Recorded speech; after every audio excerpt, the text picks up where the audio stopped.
have a look at Zach. He's our cat.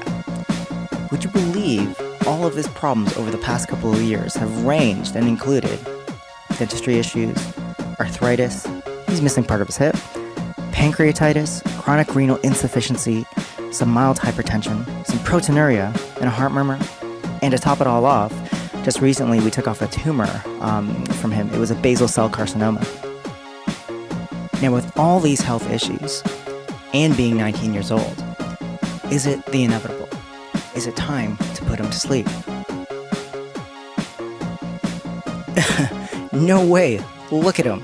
He loves his life, and he doesn't know about any of these problems. He doesn't perceive it at all. As a matter of fact, Zach's like Bruce Willis in Die Hard. He's Mad Max in the Thunderdome of his life. He's like the original trilogy, but not the prequels. He's Uma Thurman in Kill Bill, and even though he scratches our furniture and pukes all over the place, he's a part of our family. So as long as this guy continues to look the way that he does, he's sticking around. We're gonna give him the things that he needs to make him look like this at 19. Zach is doing great, and giving him subcutaneous fluids was part of that.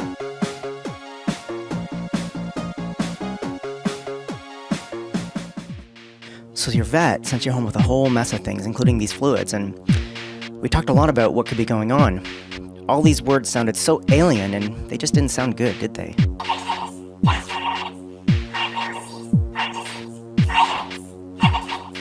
So you're back home and everything just starts to sink in, and he's stressed and your wallet weighs less, and you never imagined having to stick a needle into your cat, did you?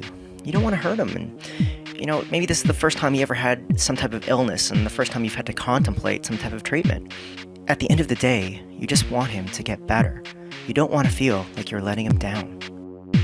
Now I can tell you this, by giving those fluids, you're now part of a group of people who can see their cats live longer and healthier despite what has happened. In some ways, learning these things is a blessing in disguise. If I've taught you the right things to look for and you're targeting your therapies, like Subcu fluids, for those issues, you're going to see good things happen. Ren knew this, except he just injected animals with alcohol and it just made them drunk, whatever. Lada was the first to give a successful injection to people in 1833, so people have been doing this for a long period of time because it works. Now there are plenty of reasons to use fluids, but I feel it's a health optimizer, especially for older cats. 14 is the average age of a cat, but not for me, no thanks. I want a lot longer than that. Okay, let's do this thing. So grab everything that I gave you from the clinic or that your vet gave you from the clinic, and I don't know why they make these so hard to get out of the bag, but they do. So just get your saline, usually it's lactated ringers I'm giving you, and you're gonna pull this out of the next bag. That's your IV line and tubing and all that. And then I give you some needles and stuff. So what you're gonna do is take your line, the pokey part in one end is going into the port on the other bag, and they're all going to look different. But the one thing that's the same on all these bags is that it is a pain in the ass to get these things off. Like, it's so, look at that. Okay, there you go. I didn't drop it. So without touching the pokey part right there, and without touching the tip of the bag, you're going to throw these two things in. Just throw it in there. There you go. And, I did that without contaminating the tips. That's great. So now they're connected, it's solid, awesome. That's what it's gotta look like. Don't touch all that stuff, don't touch the tip of the bag, you're just gonna contaminate it, and then, you're not gonna really wanna use that. So here's the other tip of that line. You're gonna peel that needle right open, don't touch the tip, you don't wanna contaminate it, and then you're going to throw that right into the other end of the line there. Just like that. Awesome. Yeah, don't do this, don't touch those things. Okay, so now you're going to get the fluids running through the line. It's really simple. So basically, all you got to do is, the whole point is fluids go from A to B, from top to bottom. Squeeze that, fluids are running down, forget that part, you're not gonna care about that. The fluids are going to run down. If they're not running down, just keep on working down the line, and then you're going to see little blue clips. Sometimes you got to loosen them up. Then you're going to see this doohickey, and you just roll it up, and the fluids are now going to run through that line. Make sure all those blue clips are like just vacated, and then there you go. Easy. So hold the needle just like this, bevel up, and then you're going to draw a tent. It's just like it sounds. That's the tent, and the needle goes where the people would go into the tent. Now the good news is that your cat has way more room than you do in the subcutaneous space. So let's tent your cat. Grab over the skin, over the shoulder blades. You're just pulling up that skin, just like you did on yourself, and make the tent. needle goes in, and give it a good poke. You know, you just don't want to scratch him. You want to just poke that needle in, and it's not too bad, is it? It's not like stabbing him. Look at Zach. He's not worried about it. They can flinch and do stuff like that, but that's pretty normal. Now you can do this single-handedly, and it can work. You're just gonna take that bag, you can hang it up. I usually just, you know, throw it against the wall, throw it against the fridge. I'm not that delicate with it.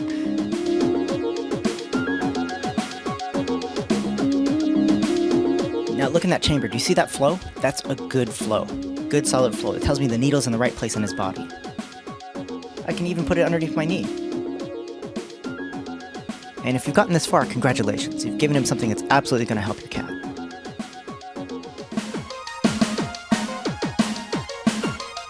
Okay, if you're anything like us, we are like hustling. We're busy all the time. We've got kids. We can't keep up with anything. You know, our place is a total mess. We can't have anyone over. It's embarrassing. But whatever. You gotta get the fluids in. So this is the super fast shebang technique. You get your bag, you get an IV extension and two 60cc syringes. Pop those babies out. Get 2 of them, okay? So you attach your 18 gauge needle to that, just like so. Remember, keep it clean. Don't touch parts that need to stay sterile. And just get those fluids out there. And just really pull on that. I know, don't hurt your thumb. You're gonna get that air out of that syringe. And watch. You're gonna get this IV extension line. They're really easy to find. And you're gonna hook that up between your needle and the syringe.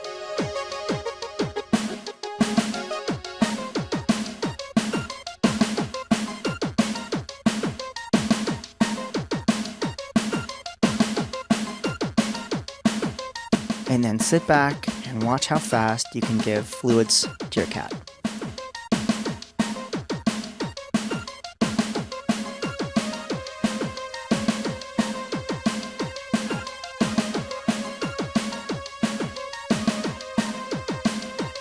Look how fast that is. And look at Zach, he's not worried about it.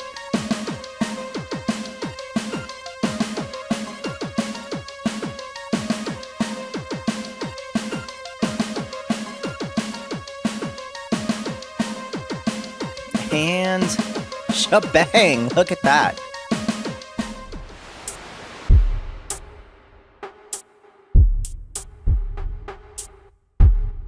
Okay, if the fluids aren't going in as smooth as you think they should, redirect the needle. You're going to gently move it left and right, in and out a bit, until that flow starts to run faster. Sometimes I even massage as I'm getting those fluids running in. I'm just doing a gentle massage and redirecting all at the same time. I kind of like it. The first time that needle hits the floor, fluids all over the place, you're going to feel like a disaster. But don't worry, give him a break, change the needle, and you're good to go again. Now remember, these are subcutaneous fluids, not IV. So air, you got to be careful, but it's not critical. That's too much air. You want to get that air out of the line, but this much is okay. And little bubbles I'm not worried about. So sometimes you're going to notice some, they're going to be wet, you're going to notice some blood-tinged fluid, and you know what they look like after that happens? They look like this. Don't worry about it. It's a big needle, isn't it? As long as you're doing that tent technique, you're not going to hit anything with the needle. You're not going to hurt them physically. Don't worry about it. These bags suck. As far as measuring a specific amount, they're not designed to do that. It's a rough guideline. IV pumps are designed to do that. Calibrated drip rates are designed to do it. These bags, pull the top and the line moves. You hold them a certain way on the bottom, the line moves. You're guesstimating. So that syringe shebang technique is actually the most accurate as far as measuring specific amounts. But as long as you're consistent, you'll get an average amount in.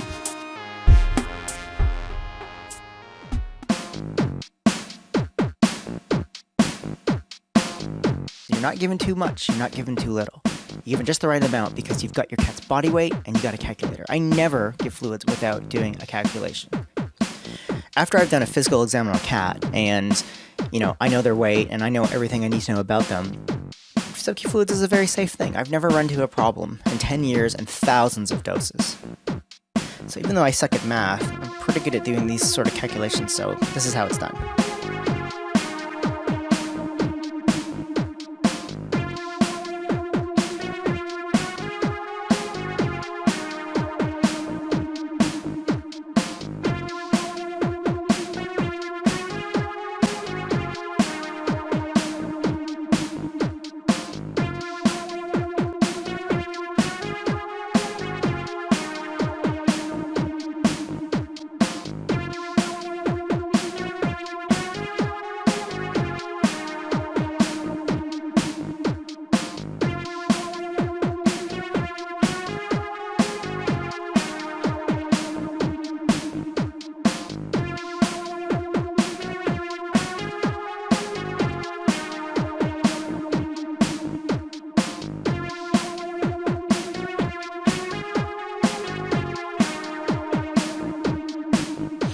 Like all things in vet medicine, theoretically or on paper, it's one way, but in practice, it's another, especially with cats. So if your cat's dehydrated, how do you tell? Well, the typical things is to look for tacky gums. That's you put your fingers on their gums, and if it's tacky and not moist, sign of dehydration. You can do a skin tent, which is to pull the skin, let go, and if it snaps back, they're good. If it doesn't snap back, they're dehydrated. For cats, it's difficult, and usually those two aren't that accurate for me. I'm usually assessing a multitude of things to figure out their hydration status. If they're truly 5% dehydrated, this is your calculation.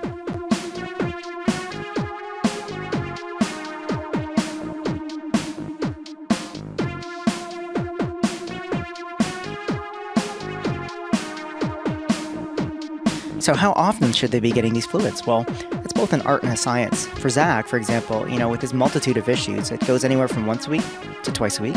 If he's got a flare-up of something, then it could go more often. You should have a good relationship with your vet who's well-versed in your cat's issues to figure that out.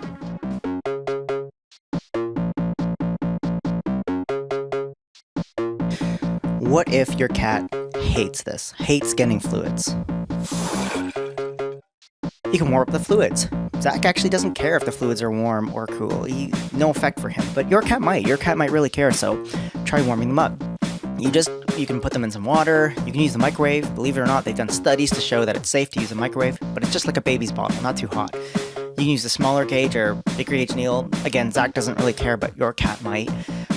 Sometimes I use these little butterflies, put them on. The smaller the gauge of the needle, the longer it's going to take to get those fluids in. And sometimes it's the time that matters. They don't want to hang around there for too long. Put them in a box. Make it nice. Put a little towel. You can spray it with something called Feel Away so they feel good. They tend to feel pretty good in those confined spaces. Use that to your advantage. Set some atmosphere. Put on some music. Get some tuna or catnip, whatever your cat likes, and pat them on the head or those little head taps or body taps they tend to love. And Zach loves his fluids now. He comes running for them because he gets treats. Okay, final tip. I can tell you this, with anything medical, especially anything to do with cats, you're not going to hit the ball of the park every day. Some sessions are going to be more successful than others. You're learning, and they're learning. It's okay. Even if you only get 20 or 30 meals in, it's 20 or 30 more meals than some people would ever do.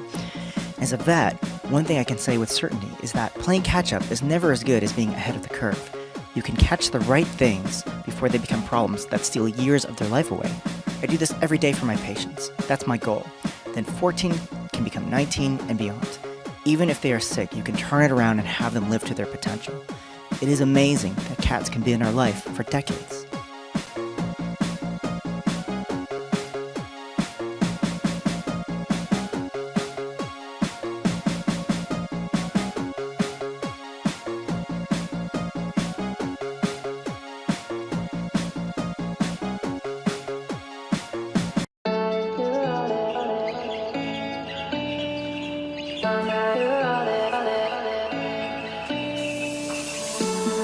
I could wait 1,000 days. You never wait for me.